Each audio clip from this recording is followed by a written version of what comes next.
Welcome back to the Voices of Boyle podcast. This is episode number 26, and in today's episode we are joined by Ciaran Sheerin, who is the current chairman of the Boyle Town Team committee. Ciaran will be sharing exciting updates on the Boyle 2040 plan, as well as the various projects and improvements happening in the town centre, including funding applications, landscaping works, and the creation of a purpose-built library at the back of the Royal Hotel, now known as Onriega. Discover how these initiatives are bringing a fresh and vibrant perspective to Boyle, making it an attractive destination for residents and visitors alike. So without rambling on any further, let's jump straight into the conversation.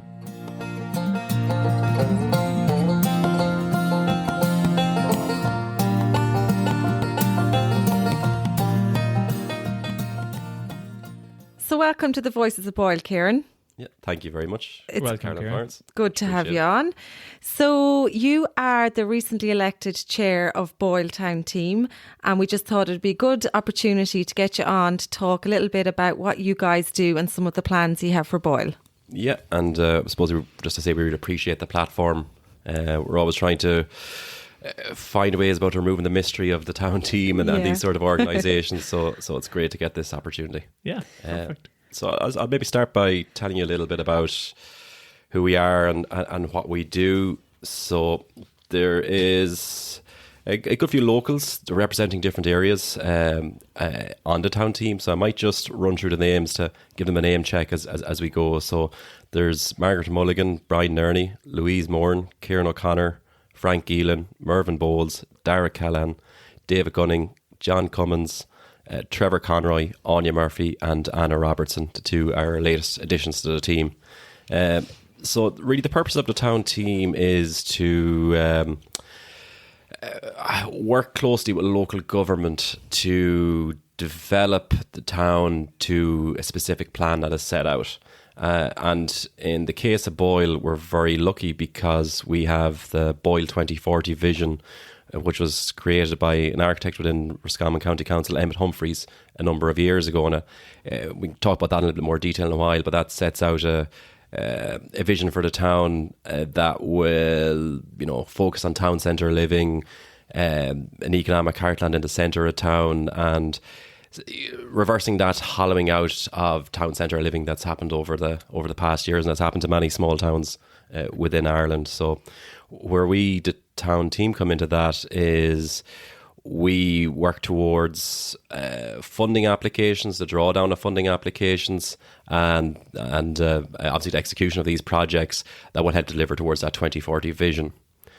As part of that, 2040 is a far way away at the moment, anyways, and especially when this plan is drawn. So we kind of work through three structures. So the overarching structure is your 2040 vision. Then you have your LECP, which is kind of a 3 to 5 year plan. And then you have your plan of works, which is your yearly plan. So the benefit of that process is that we can kind of break down the building blocks of 2040 down to more tangible day-to-day efforts that we can make to execute on the vision. So you're not just going after one big kind of plan as such, you're breaking down into more manageable components. Yeah, exactly. So maybe what I might just start talking about is maybe a little bit about that 2040 vision first of all. Exactly.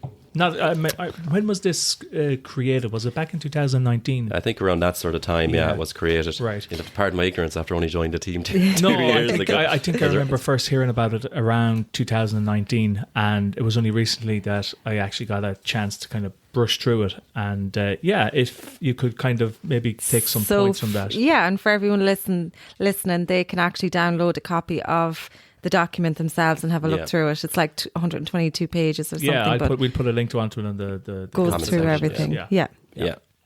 So basically the 2040 vision is about, it's a focus on the town centre itself. So it divides it's into 3 character areas: the Frybrew Creative Space, the King House Cultural Quarter, and the Abbey area as well. The idea is that, if you know us about Boyle, we have a lot of our businesses, let's say, for example, on Main Street, they have their backs to the river. And then we have all that undeveloped space along the river that was old storehouses, etc., for the businesses that were in the centre of town. And the architect, Emma Humphrey, seen that as a great opportunity for places like restaurants, eateries, green spaces, public spaces. So we can see the kind of start of that in the recent Royal development on Riga, where there's a civic space made right behind that building. And next step on of there as well, again, facing towards river on the south and north bank of Boyle, it will be the purpose-built library as well. That's to the tune of 6 million funding that has been allocated, and I think a little bit more funding allocated during the week as well. On top of that project? On top of that project, to make sure that project succeeds. So that will probably be kicking off. The current timeline's around 2025, that the building will hopefully start construction. So we'd all obviously love it sooner, but there's a due diligence that has to be done before. And will that project take long to complete once it starts? I'd imagine you're probably talking about a 2-year construction period, to be realistic about it. 18 months to 2 years anyways. What it will do really for the town, it will really complement that civic space that's at the back of the Royal Hotel that's been created through the recent redevelopment. And it'll also link well to the King House area as well. So that promenade that's been built along the back of the river and then right up into King House spaces, it'll link those spaces very well.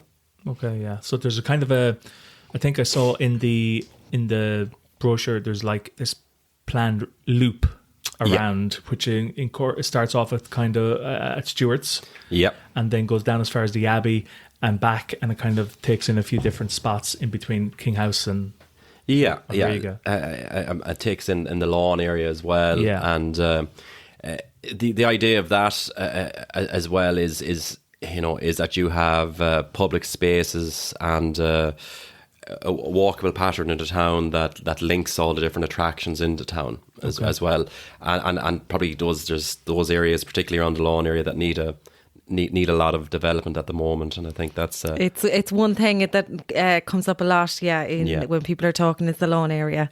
You really do see that a lot. So what I might kind of segue into maybe a little bit about. We talked a little bit about 2040 and the fact that we have that bridging plan, that LECP, which is a kind of 3 to 5 year plan. But then on our plan of works, so it's good opportunity to talk about that. So for this year, we had a number of activities outlined, and one of them was that loop area, and we tie all our objectives into a specific part of 2040. So the lawn area, we were looking at landscaping around that area. The town team itself has probably a limited enough 10k budget for the year on which they have to find different projects to execute on. However, that's outside of any funding applications that we make and decide to part fund or whatever it might be. So often a lot of that money goes part funding towards bigger exercises.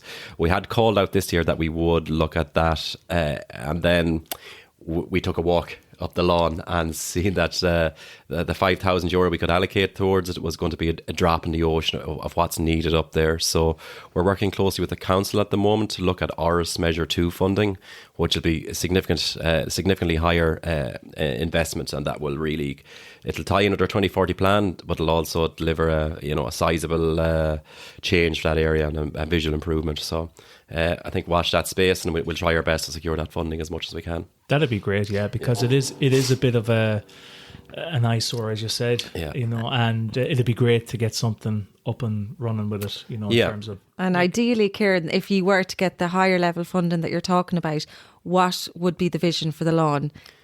Yeah, so look, I'm probably going to. I wouldn't be the creative person myself, so I leave the vision up to the architects of the areas, but just generally improve the area. Generally improve the area. Connect up with. We have the Patrick's Well area that's down there off the back of Stewart's.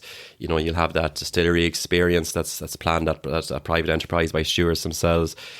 there's opportunities to connect with these areas, and it'll form part of that loop vision as well that's outlined in 2040. Yeah. The exacts I'll leave up to the experts. Yeah, because it would be fantastic actually, because obviously it's in the town centre, but it's an area where nobody would normally go. So it would be fantastic to incorporate that and see people walking up and down there, having picnics, letting the kids run around, things like that would be lovely. It could be a fantastic civic space. It's so underutilised at the moment. Yeah. So, and especially for the people who live in close proximity to that as well, it'd be great boon to them if they can walk down a nicely landscaped area that's a welcoming part of the town. Yeah, also the Frybrook as well plays a big part in potential development as well of that area. Yeah, I read a covered food kind of market idea, or something like a cultural quarter or something like that. So that'd be really good as well. That's part of it. We did actually look for funding a number of years ago to kind of put up a pavilion area in front of that square, so where the public realm works were completed recently, but we may have to revisit that option. We weren't successful on that application, but I suppose it's all about taking steps towards that 2040 vision, and that'd be a fantastic addition to the town if you could have that shambles area as a covered food market. All right, so that area leading out from the shambles out to the kind of the main road. We had to put an application for in front of that area, because again, shambles is a privately owned enterprise. So I suppose this is probably part of the Boyle 2040 vision, and that ties in nicely with the next piece of what we want to do, which is upselling the 2040 vision to the people of Boyle. So there's a lot of people who don't even know anything about what 2040 is all about. That you could have restaurants all along the river, you could have all these civic spaces, the town is very accessible, and the centre of town all along the river is a beautiful area to be.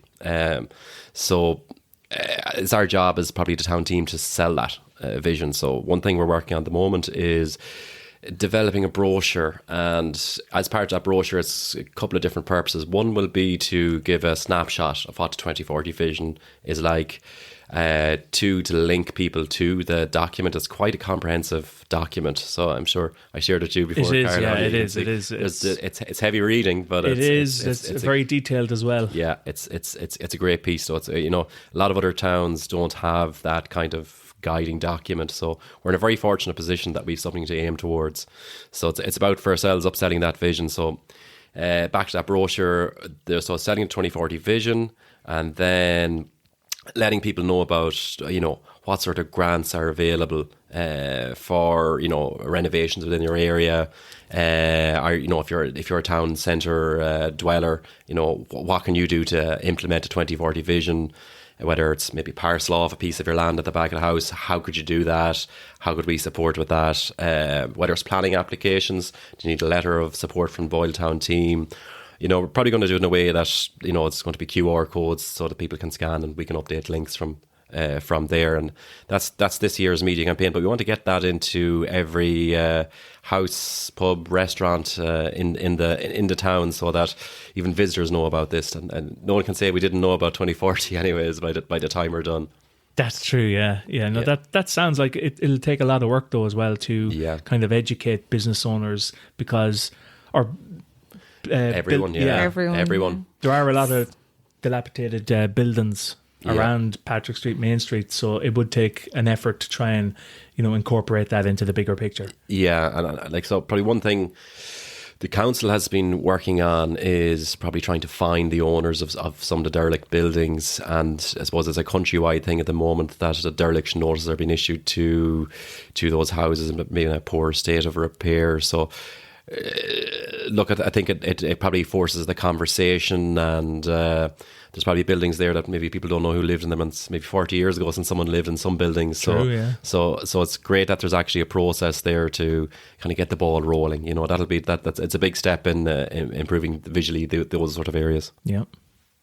So I was just going to say there before, or when you finished talking about bridging the gap between Boyle Town Team and the community.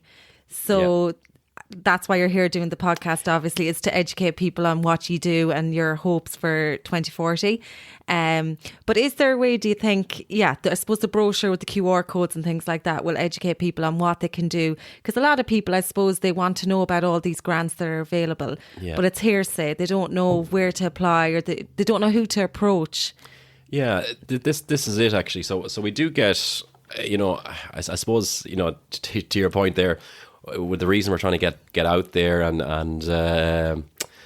kind of sell the work a bit of the town team is to kind of give people, to manage expectations for a start and to get some information out there, because in that vacuum, people, in a vacuum, people will fill the vacuum if we're responsible as town team of educating people on these things and we're not communicating.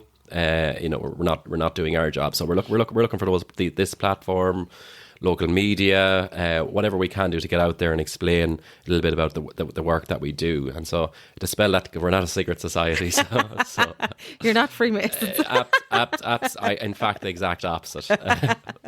As I said, I was bestowed the honour. I don't know, was that a punishment or an honour? But there has been talk on Boyle of Freemasons, but that's a different topic altogether. That's for a different That's day. another I podcast. had no notes prepared on Freemasonry and Boyle, but I can task some of the team to look into it anyways.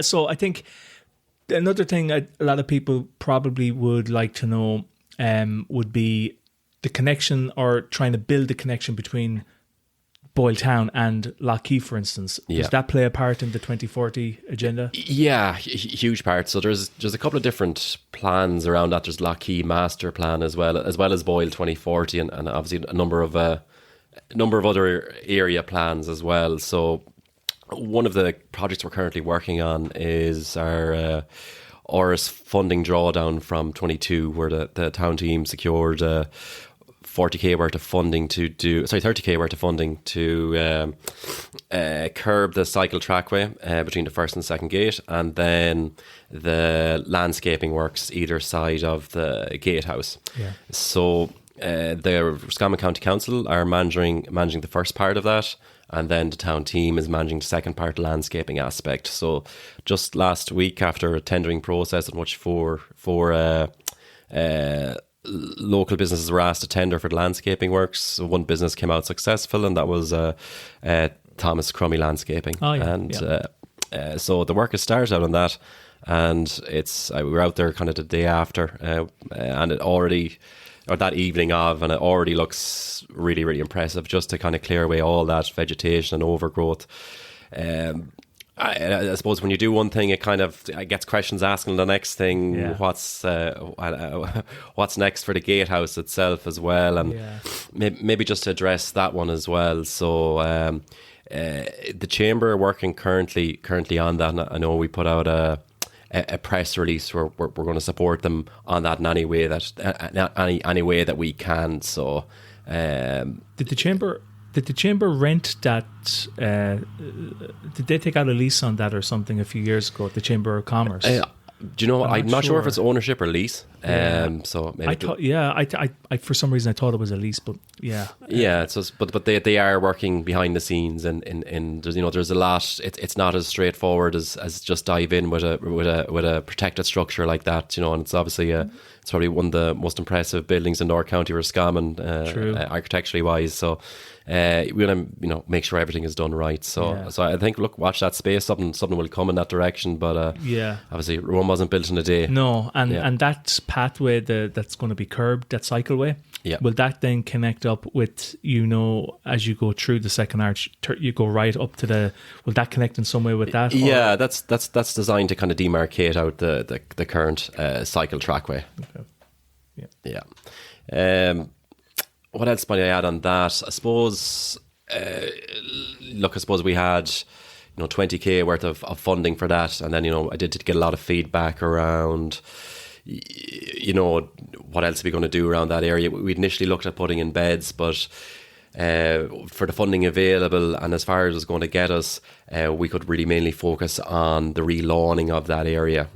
So we had to. You're not going to win every battle. You have to pick your fights. So the most important thing for us is to make sure that area is an impressive freshly landscaped area. But if there's any local businesses who want to help with the cost of flower beds, come reach out to any one of the previous members of the town team mentioned, and we'd happily work with them. And just to call out actually to Tidy Towns as well, Gerard Daly and Mandy Toolin really helped us with the design process. They do an amazing job. Yeah, I can't speak highly enough of.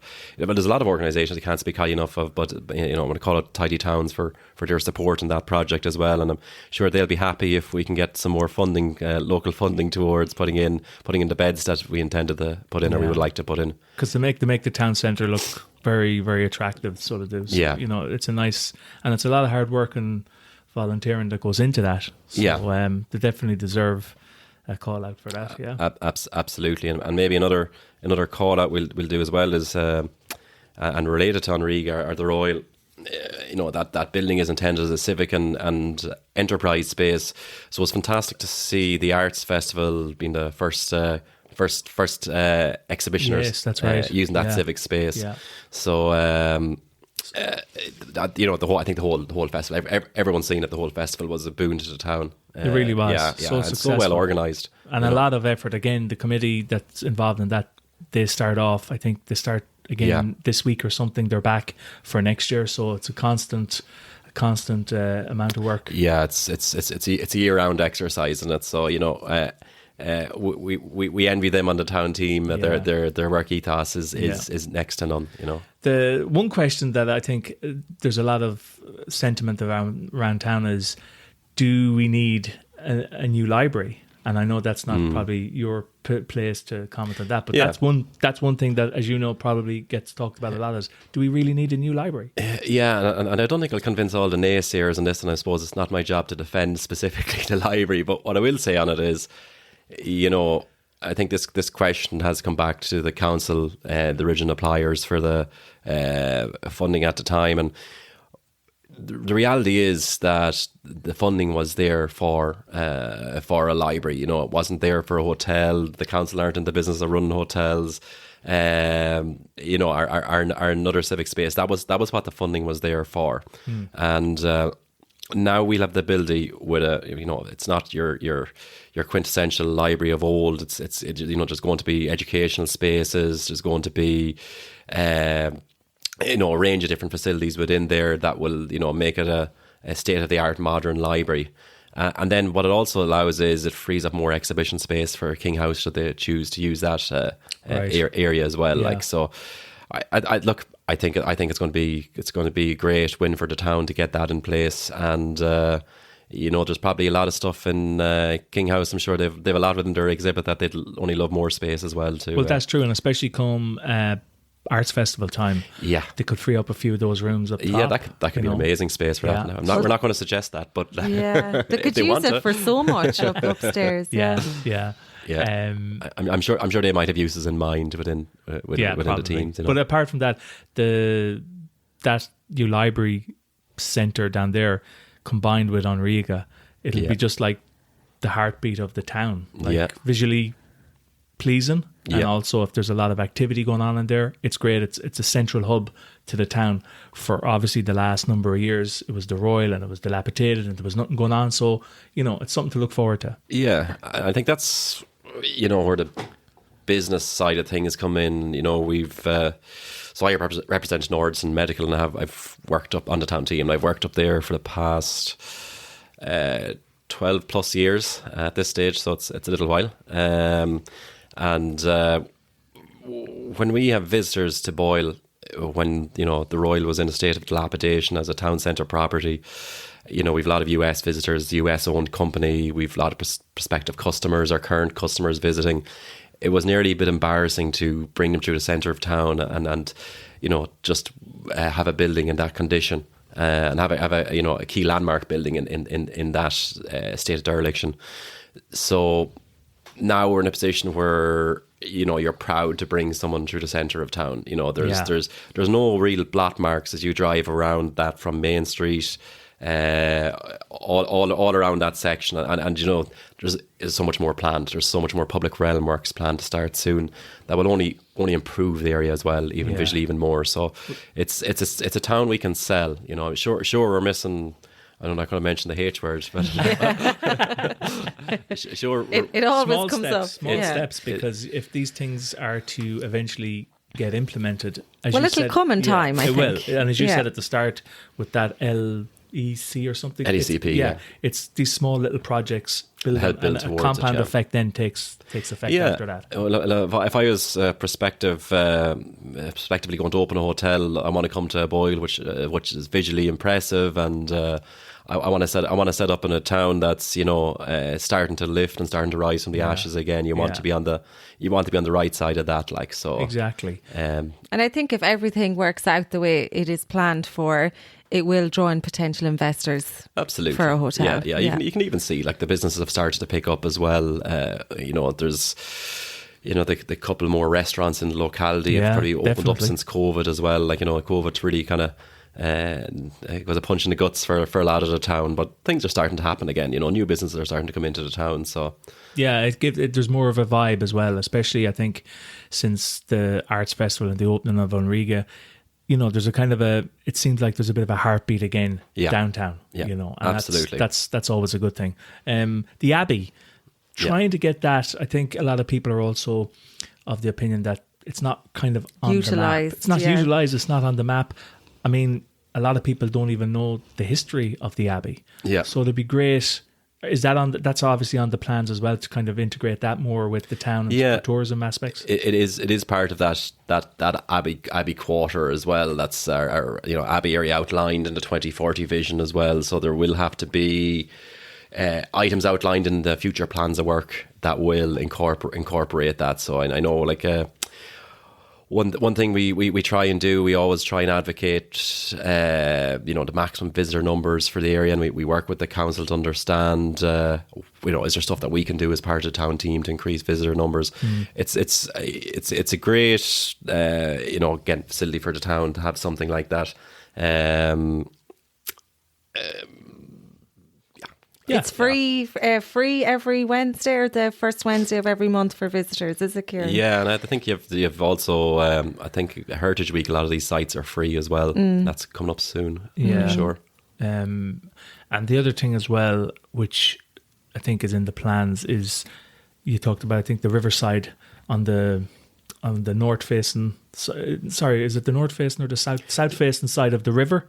Yeah. To kind of get some way, when you go to other towns, and you have a lovely kind of riverside aspect going on, where there's businesses, there's like deck chairs out, and that'll be cracking down there. Yeah. Like if you could have restaurants all along, we're probably on the north face there. The south face then will be I think actually the royal faces the north. The wall faces the north, isn't it? Yeah, it is. North. Yeah. So. Whatever, I get confused as well. We've no compass. Basically, all along the river, restaurants, shops, bars, doesn't hotels. matter. Can't go wrong with it. So the ultimate plan then, Ciaran, like in basic terms, is you want to bring visitors to Boyle, you want to bring tourism back to Boyle, but you also want people to come back and live in the town centre. A lot of people would say it's kind of goes against, say, bringing in the tourism, because I say back in the day, 30, 40 years ago, there was a lot of businesses in town, but those business owners would have lived over their premises. Yeah. So say if you're bringing in people to the town to live in the town and they don't have a business, so they're taking over the whole premises, like we see in the likes of Main Street now. Yeah. They're buying up the whole property. So I guess there's enough to go around for everyone. Well, I think you'd probably look at the vacancy rates of a lot of town centre properties. What would you rather have? Would you rather have a building that's completely empty, even if it is a former shop, or business premises, or would you rather have people in that town centre living? So from my perspective, I think there's enough vacant properties for everybody. If everybody wants to come in and set up shop. Plus, it's good to try and find a balance between commercial buildings and also where people are living, because then it's like every town, there's a kind of a nucleus of the heartbeat of a town or city is people on the streets, businesses. So it's about finding balance, I suppose, as well. Yeah. And as you said, there's plenty to go around. Plenty to go around. So people don't be shy, It was just if you read the Boyle 2040 plan, I just want to highlight just to kind of really, say where we were back in the past and where we are now. So, in the 1900s, in 1831, we had the town was only 57 hectares in size. In 2016, it was 465 hectares. So back in 1831, there was 60 people per hectare. And nowadays, it's 6 people per hectare. So, it just tells you that the town centre has been completely hollowed out. And look, that's Ireland in general. Living habits have changed. Everyone wants a garden. Everyone wants a parking spot. Everyone wants all those things. So that's what the strategy is. What the government and local strategies are to get people back town centre living. And there's also a part of the Boyle 2040 project called Smart Boyle, which I was kind of interested in reading about. And can you talk about it? Do you know a bit about that? We might be back. We might need you some more to help us with that over the next period of while. So, I think that's obviously good internet connection and connectivity amongst in town is critical. I think, to be fair, our fibre connection has improved significantly over the past few years. There's always going to be one or two black spots, and hopefully they get rectified over the coming months and years. But nearly the whole town is connected to fibre at this stage. But not only Smart Boyle will also encompass some of the things that we're working on as part of our this year's plan about getting and upselling that message digitally as well about what Boyle 2040 is about. So it's there's a couple of different aspects to it. In the short term, that's what we're working on is getting a one-stop shop for how you can help deliver on 2040 in a digital format. Okay. And one of the pieces in that I read is smart interventions in the town can be delivered through a range of means, including electronically phased access times for roads. I didn't understand what that meant, but that was I hadn't a clue what that was about, but we haven't got that far down the road in 2040 yet. But when we get there, Carol, I'll be first to talk to you about it. But interesting enough, like it does dovetail. Smart doesn't just include websites and internet. It also includes like smart energy usage and things like that. So we're looking at the moment as well as part of the town team about signing up for SEC, SEAI programs, which will help give us a barometer on our energy usage in the town as it currently stands, and then we'll outline the different funding applications that we can go after to future-proof our energy usage from both a personal perspective and business perspectives and public buildings perspectives as well. So we're interested to see what that will look like. So we're just at the signing up stage at the moment. But because like obviously it's 2040 is 17 years away. A lot can happen, as we know, technologically in 17 years. And I might not be the chair by that stage. You'll have moved on, I think. No, I think they might vote me out at the next stage. Yeah, we'll see. And also one of the things I read was I think because everything is going digital and online, that more and more businesses are either going to fail or they're going to move online. Yeah. So one of the big disadvantages I can see in that eventuality is that, again, the heartbeat is gone out of a town if there's not physical businesses that we've been traditionally accustomed to. So that would be one negative thing, I think. But I think, it's happening all across not only Ireland but the world. So you either move with the times or get left behind. Exactly. That's why it's more important than ever to upset ourselves as a tourist destination. So those properties that might have been hard and fast businesses convert to, or can be reopened as restaurants, cafes, bars. I don't think you'll ever see a situation in any town in Ireland where every shop is utilised and occupied again. I just don't think that's going to exist. So we got to move with the times as well, isn't it? Yeah, true. And then say for a business owner just coming into the town, Ciaran, like if they wanted to open a small business, is there an infrastructure for them to kind of get some help on advice and things like that? Next question. Because I suppose, reading the plan, it's all amazing and it sounds great. But I suppose the smaller steps is kind of how do we welcome people in, make them feel a part of the town, make them want to stay here. They might be complete outsiders with no ties to the town. Yeah. So I suppose, look, for our, we probably have to keep our perspective on the town team quite narrow at the moment, and that is unfocused. Yeah, like we can become a lobbying body, or we can become, we don't want to just be, there's X wrong here, lobby about that. And if we spend our energies not executing on a 2040 plan in some form or other, whether it's through the plan of works, the LECP, or the actual 2040 plan itself, we can end up becoming a bit distracted, and you can end up being an interface in between the county council and the people of the town, and that's not really the point of the town teams, and that's not a roundabout answer to your question, but I think there's probably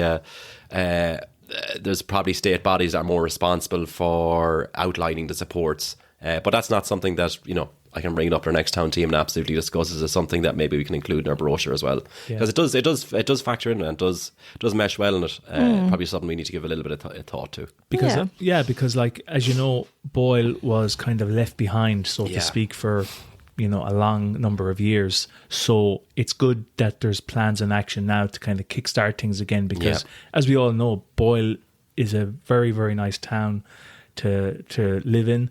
It has a lot going for it. It's visually attractive compared to a lot of other. So many people are actually moving home now, which is lovely. Yeah, it's massive. I know on my own peer group, there's a lot of them have moved back to Boyle over the past few years. Yeah. So and like a lot of people that we've spoken to as well through the podcasts and things like that, they always say that Boyle is such a welcoming town, and that the people are really friendly, and that they just they help. So I suppose that's just where my question came from, was how can we maintain that spirit on a local and on a Boyle team and everyone else kind of level. It was actually Christy Wynn in his podcast said it best. He goes, Boyle is a stranger's paradise. He heard that from up in Matt Smith's old pub. The two sisters used to own it. I can't remember their names, but they said Boyle was a stranger's paradise, because anyone that came to Boyle back in those days was treated like family, and that they almost lived here all their life. So it was a good you'd hear the stories of the Fla where people stayed in people's houses in Main Street and stuff like this. So strangers welcome, like, so. I suppose as you become more urbanised and more multicultural, it's probably going to be a challenge in how we keep that welcome there as well. So I'd agree with the sentiment, guys, 100%. Yeah. And I suppose this has nothing to do with Boyle Town Team. You're not meant to solve the housing crisis. But I suppose a big problem for Boyle and many small towns across Ireland at the minute is the lack of rentals and the lack of properties to buy. I don't know what my question is, but I just guess it's a big stumbling block. It is, and I'll probably put on the business hat here. It's been difficult from a nurse and medical perspective, and I've been trying to hire prospective employees into the town, and that accommodation just isn't there. That's true. And you have to work. You can't really be supplanting locals either who are looking for a place to rent either. So it's definitely difficult balancing act. But I do believe when the grants that are out there now for refurbishment of those town centre properties, I think it was up to 70k there as well. So, that increase as well will make that more attractive. And you can actually see, on Main Street there, you see building works and converting some of those buildings. True. So it is starting to turn the dial, but like anything that, it does take a while for it to come to fruition.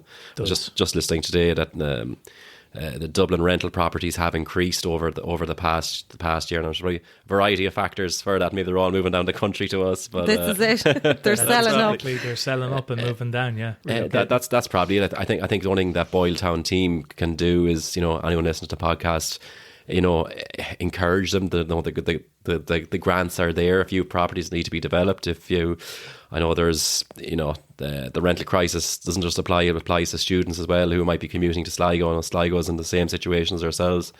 So, there's opportunities there to house students. There's X amount tax free as well. So, just encourage people to maybe not sit on properties, and as much as possible look to rent them out. And if there's something that we can do on the town team to help you out, whether it's again a planning application that we want a letter in support, or our contacts in the council to help out with a particular stumbling block, that's good. That's good to know. We're all ears on that. That's good to know. Brilliant. That's good. Yeah. And I suppose before we wrap it up, we kind of normally finish with kind of question of, is there anything we haven't touched on that you'd like to talk about? Yeah,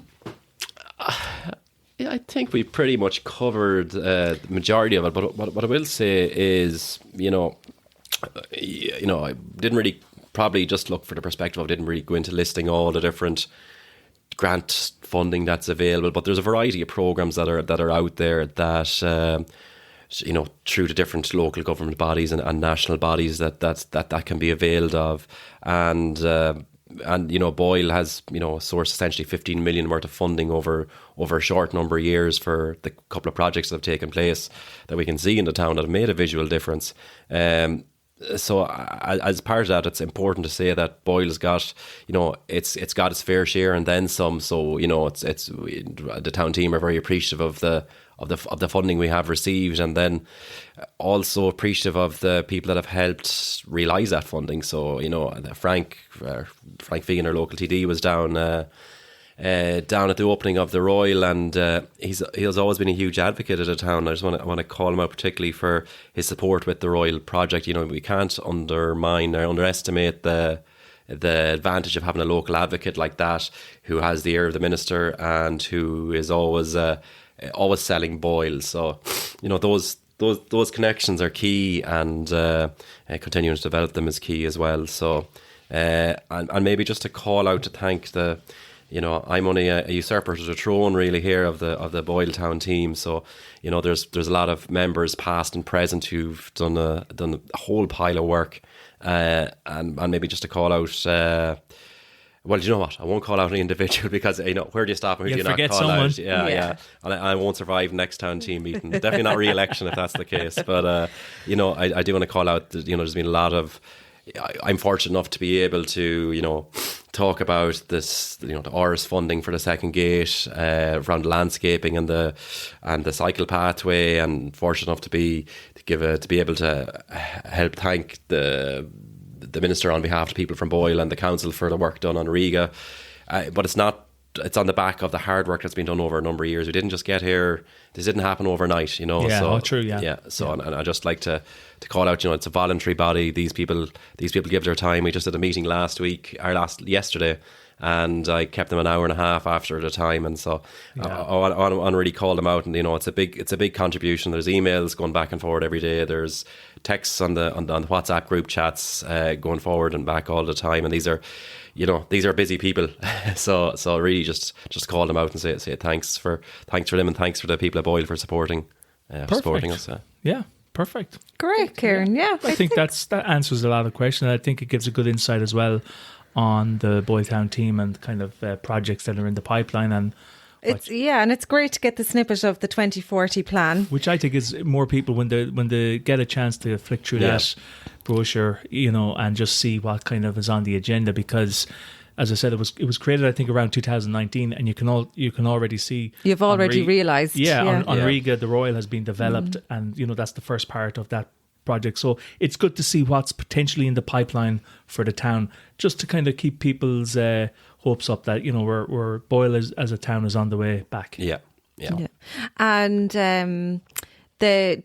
from my own perspective, just to get a question in that I'd like to know, is Boyle ahead of most towns in terms of its plans? Like, do most small towns, are they applying for all these grants and all this funding, or is Boyle a step ahead? Because it seems like it is. Yeah, what I'd say is, we're lucky that 2040 plan, does very few towns have a plan of that. I think it's 230 odd pages. Like, it's very few towns have a roadmap like that. So it is, it's great to have the roadmap, but it's about having the people on the teams and establishing the subcommittees, etc., that will deliver on those. But we're very fortunate in Boyle, absolutely, to have that roadmap and have that vision. And maybe by 2040 it mightn't look exactly the same as a 2040 vision, but you can guarantee it'll look a hell of a lot better. And will we have a 2060 then after that? We might. Well, you might still be get a hotel first, and then we can have the 2060. Yeah. I'll definitely be retired by that stage now. So well, that will be the next chairman's, our woman's hand over the throne. Yeah. Well, Ciaran, thank you so much for coming on and chatting to us about Boyle Town Team, and yeah, I suppose Yeah. the town appreciates all your time and Exactly. everything. Thanks very much. For the Yeah, we committee we really and appreciate everything. it. Yeah. Thank you. No, thanks to you all for the platform. Much appreciated. So that's it for this episode, folks. I hope you enjoyed listening to it as much as I enjoyed recording it. If you like the content, we'd really appreciate it if you could share it.